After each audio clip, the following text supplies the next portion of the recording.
여러분, 실패가 두려워서 세상과 단절해 본 적 있으신가요? 저는 한 달 넘게 커튼을 치고 숨어 살았습니다. 그런데 그 바닥에서 통장 잔고를 보며 깨달은 한 가지가 제 인생을 완전히 바꿔놨어요. 혹시 지금 실수가 두려워서 시작하지 못하고 계신가요? 아니면 한 번의 실패 때문에 모든 걸 포기하고 싶으신가요? 오늘 제가 들려드릴 이야기를 끝까지 들어주신다면 여러분도 실패를 바라보는 관점이 180도 바뀔 거예요. 만약 이 이야기가 조금이라도 와닿는다면 좋아요로 응원해 주시고 앞으로도 진짜 삶의 이야기들을 함께 나누고 싶으시다면 구독도 부탁드릴게요. 자, 그럼 지금부터 시작합니다. 저는 그날 밤 원고지 위에 펜을 던져버렸습니다. 마감 시간까지 3시간이 남았는데 머릿속은 하얗게 비어 있었습니다. 방송 작가로 일한 지 7년째 처음으로 완전히 막혀버린 거였습니다. 또 엎어졌네요. PD의 차가운 목소리가 귓가에 맴돌았습니다. 제가 심혈을 기울여 쓴 기획안이 회의에서 처참하게 무너진 지 일주일이 지났지만 그 충격에서 벗어날 수 없었습니다. 더 큰 문제는 이런 일이 반복되고 있다는 것이었습니다. 한때는 아이디어 뱅크라고 불리던 제가 이제는 고갈된 우물이 되어가고 있었습니다. 형, 좀 쉬어. 너무 무리하지 마. 절친한 후배 성민이가 걱정스러운 표정으로 말했습니다. 하지만 저는 쉴 수가 없었습니다. 쉬는 순간 저는 아무것도 아닌 사람이 될 것 같았거든요. 그래서 더욱 필사적으로 매달렸고 그럴수록 더 깊은 수렁에 빠져들었습니다. 결국 그 일이 터졌습니다. 제가 맡은 프로그램이 시청률 저조로 폐지된 것입니다.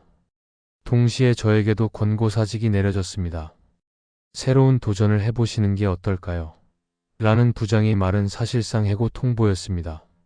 그날부터 저는 집 밖으로 나가지 않았습니다. 커튼을 모두 쳐서 햇빛을 차단했고 핸드폰은 꺼두었습니다. 성민이가 아무리 문을 두드려도 나가지 않았습니다. 거울 속 제 모습은 초라했습니다. 며칠째 씻지도 않은 머리, 푹 꺼진 눈, 앙상한 뺨. 이게 나인가? 싶었습니다. 한 달이 지났을 때 통장 잔고를 확인했습니다. 그동안 모아둔 돈이 있었습니다.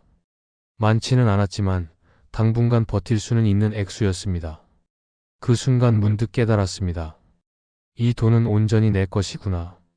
방송국에서의 지위나 명성은 언제든 사라질 수 있지만 이 돈만큼은 제가 소유할 수 있는 것이었습니다. 그럼 이 돈으로 뭔가 해보자. 내가 진짜 소유할 수 있는 걸 만들어보자. 그렇게 결심하고 나니 오히려 마음이 편해졌습니다. 더 이상 잃을 것도 없었고 누군가의 평가를 받을 필요도 없었습니다. 저는 커튼을 걷고 창문을 열었습니다. 오랜만에 맞는 바깥 공기가 달콤했습니다. 카페를 열기로 결심한 건 우연이었습니다. 동네를 걸어다니다가 임대 팻말이 붙은 작은 상가를 봤는데 왠지 모르게 발길이 멈춰졌습니다. 그곳에서 사람들이 편안하게 쉬어갈 수 있는 공간을 만들고 싶다는 생각이 들었습니다. 미쳤냐? 카페가 얼마나 힘든 줄 알아? 성민이는 펄쩍 뛰었습니다. 부모님도 마찬가지였습니다. 있는 돈이나 지키지 왜 모험을 하려고 하니? 하지만 저는 이미 마음을 정했습니다. 실패해도 좋다고 생각했습니다. 어차피 지금도 바닥이었으니까요. 더 중요한 건 이번에는 제가 주인이 될 수 있다는 것이었습니다. 카페 준비 과정은 연속된 실수의 연속이었습니다.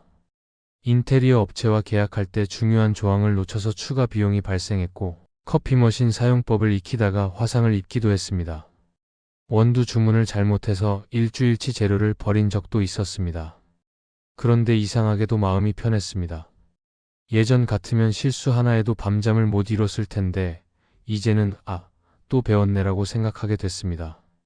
저는 작은 공책을 하나 샀습니다. 표지에 실수 노트라고 적고 매일 실수한 것들을 기록했습니다. 그리고 다음 날은 그 실수를 반복하지 않으려고 노력했습니다. 카페를 열기 일주일 전 우연히 옆 가게 사장님과 이야기를 나눴습니다. 20년째 이 골목에서 장사를 하고 계신 분이었습니다. 첫 장사는 무조건 망해요. 그게 당연한 거예요. 그 말이 오히려 위로가 됐습니다. 망하는 게 당연하다면 망해도 괜찮다는 뜻이잖아요. 드디어 개업일이 왔습니다. 첫 손님은 동네 할머니였습니다.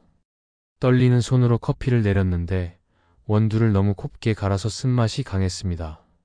죄송합니다. 다시 내려드릴게요. 괜찮아요, 젊은이.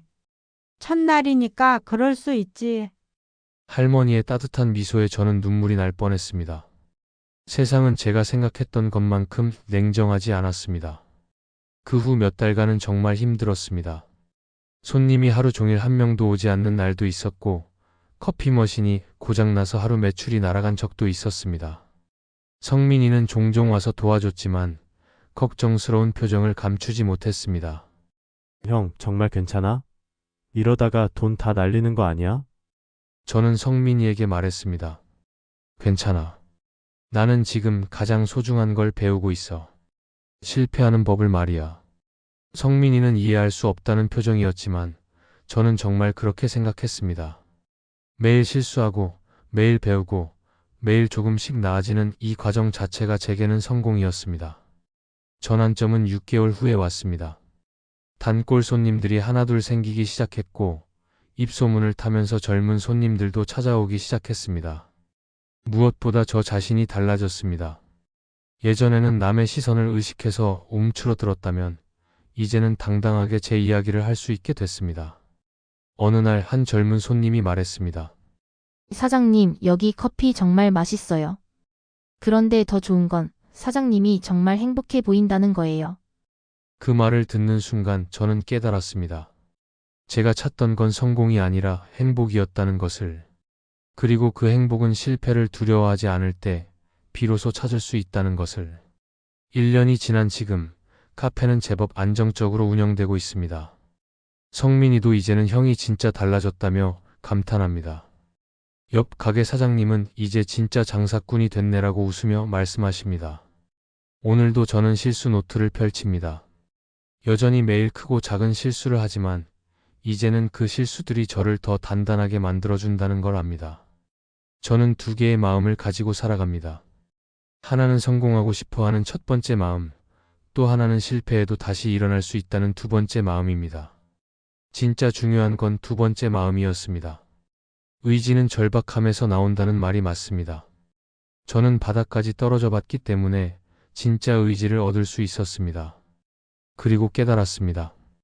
세상은 제가 생각하는 것만큼 저에게 관심이 없다는 것을. 그래서 이제 저는 자유롭게 실수할 수 있고 자유롭게 도전할 수 있습니다. 여러분도 두려워하지 마세요. 실수는 여러분의 적이 아니라 가장 좋은 선생님입니다. 지금 이 영상을 보고 계신 여러분 중에도 저처럼 막막한 터널 속에서 출구를 찾지 못하고 계신 분들이 있을 거라고 생각합니다. 혹시 지금 실패가 두려워서 한 발짝도 내딛지 못하고 계신가요? 저는 여러분께 말씀드리고 싶습니다. 그 어둠 속에서도 포기하지 마세요. 제가 매일 아침 카페 문을 열 때마다 느끼는 그 설렘처럼 여러분도 분명 자신만의 문을 열 수 있을 거예요. 댓글로 여러분의 이야기를 들려주세요.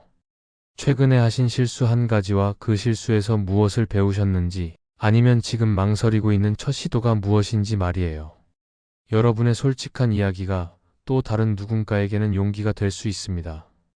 만약 이 이야기가 여러분에게 작은 위로나 용기가 되었다면 좋아요 버튼으로 저에게 힘을 주세요.